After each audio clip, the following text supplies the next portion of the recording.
Hello and welcome to Talking with GPT, a YouTube channel where we delve into some of the most fascinating and complex topics in science and technology, all with the help of advanced artificial intelligence. In today's video, we're going to be talking about sleep. Why do we do it? What happens when we don't get enough of it? And how can we optimize our sleep for better health and well-being? So, why do we sleep? Well, that's a question that scientists have been trying to answer for centuries, and the truth is, we still don't have a definitive answer. However, we do know that sleep is essential for our bodies and minds to function properly. During sleep, our bodies and minds are able to rest and repair themselves, and this is especially important for children and teenagers, whose bodies and brains are still developing. But it's not just about rest and repair. Sleep is also important for learning and memory consolidation. When we sleep, our brains are able to process and organize the information we've taken in during the day, which helps us to remember and learn new things more effectively. So, what happens when we don't get enough sleep? Not getting enough sleep can have serious consequences for both our physical and mental health. Physically, sleep deprivation can lead to a host of problems, including a weakened immune system, increased risk of obesity and diabetes, and even an increased risk of heart attack and stroke. Mentally, lack of sleep can lead to poor concentration, irritability, and even depression. It can also affect our decision-making and problem-solving abilities, making it harder to perform tasks and make good choices.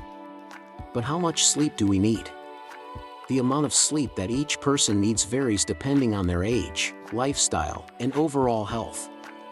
However, as a general rule, adults should aim for 7 to 9 hours of sleep per night, while children and teenagers may need up to 10 hours. So, how can we optimize our sleep for better health and well-being? There are a few simple things that you can do to improve your sleep. Establish a consistent sleep schedule. Try to go to bed and wake up at the same time every day, even on weekends. This can help to regulate your body's natural sleep-wake cycle. Create a sleep-friendly environment. Keep your bedroom cool, dark, and quiet, and invest in a comfortable mattress and pillows. Avoid screens before bedtime. The blue light emitted by screens, such as phones, tablets, and TVs, can interfere with your body's natural production of melatonin, a hormone that helps you to fall asleep. Exercise regularly. Regular physical activity can help to improve the quality of your sleep, but be sure to avoid vigorous exercise close to bedtime. Practice relaxation techniques. Techniques such as deep breathing, meditation, or yoga can help to calm your mind and body and prepare you for sleep. In addition to the physical and mental health benefits of sleep, there is also a growing body of evidence suggesting that sleep may have an impact on other aspects of our lives, such as our social relationships and even our financial success. For example, studies have shown that people who sleep poorly are more likely to report conflict in their relationships, and are also more likely to experience problems at work, such as decreased productivity and an increased risk of accidents. On the other hand, people who get enough sleep tend to report higher levels of satisfaction in their relationships and are more likely to perform well at work. But it's not just adults who stand to benefit from good sleep. Adequate sleep is also important for children and teenagers, as it can impact their academic performance, behavior, and overall well-being. One study found that children who got more sleep had better grades and were more likely to graduate from high school, while another study found that teenagers who slept less than 8 hours per night were more likely to experience problems such as mood disorders, substance abuse, and risky behavior. So, how can we ensure that we and our loved ones are getting enough sleep? One way is to pay attention to our sleep hygiene, which refers to the habits and practices that can promote good sleep. Here are a few tips for improving your sleep hygiene. Avoid caffeine and alcohol close to bedtime. Both caffeine and alcohol are stimulants that can interfere with your sleep. Try to avoid consuming these substances for at least a few hours before you go to bed. Avoid large meals before bedtime. Eating a large meal too close to bedtime can cause discomfort and make it harder to fall asleep. Avoid napping during the day. While a short nap can be refreshing, napping for too long or too close to bedtime can disrupt your sleep-wake cycle. Avoid bright screens before bedtime. As mentioned earlier, the blue light emitted by screens can interfere with your body's production of melatonin. Try to avoid screens for at least an hour before bedtime. Create a relaxing bedtime routine.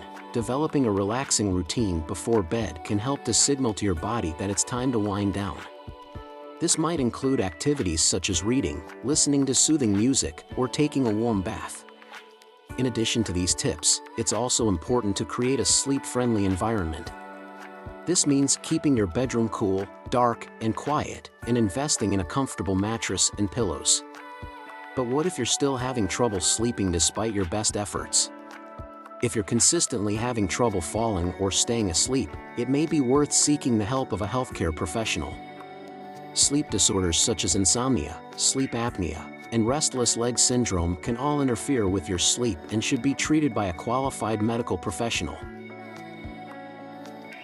Have you ever heard of the concept of lucid dreaming? Lucid dreaming is the phenomenon of being aware that you are dreaming while you are in the dream state. This means that you are able to control and manipulate the events and environment of your dreams.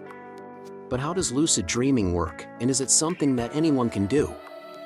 First, it's important to understand that the brain is active during sleep, and that there are different stages of sleep that we cycle through throughout the night. During the rapid eye movement, REM, stage of sleep, our brains are more active, and this is when most dreaming occurs. It is also during the REM stage that our muscles become paralyzed, which prevents us from acting out our dreams and potentially causing injury to ourselves. So, how can we become aware that we are dreaming while in this state? One way is to practice reality checks while you are awake. These are small habits or actions that you can perform periodically throughout the day to check whether you are awake or dreaming. For example, you could try looking at a clock or reading something, and then looking away and looking back to see if the information has changed. In a dream, it is common for details to change or be inconsistent, so this can be a useful way to determine if you are dreaming. Another way to increase your chances of having a lucid dream is to set an intention before you go to sleep. This could be something as simple as telling yourself, "I will be aware that I am dreaming tonight." It's also helpful to keep a dream journal in which you write down your dreams as soon as you wake up. This can help you to become more aware of your dreams and to recognize patterns or themes. So, what are the benefits of lucid dreaming? Some people use lucid dreaming as a way to practice skills or confront fears in a safe and controlled environment. Others use it as a form of creative expression, or simply as a fun and interesting way to explore their subconscious. However, it's important to note that lucid dreaming is not for everyone, and it is not without risks. For example, some people may find that they become too focused on trying to control their dreams, which can interfere with the restorative benefits of sleep.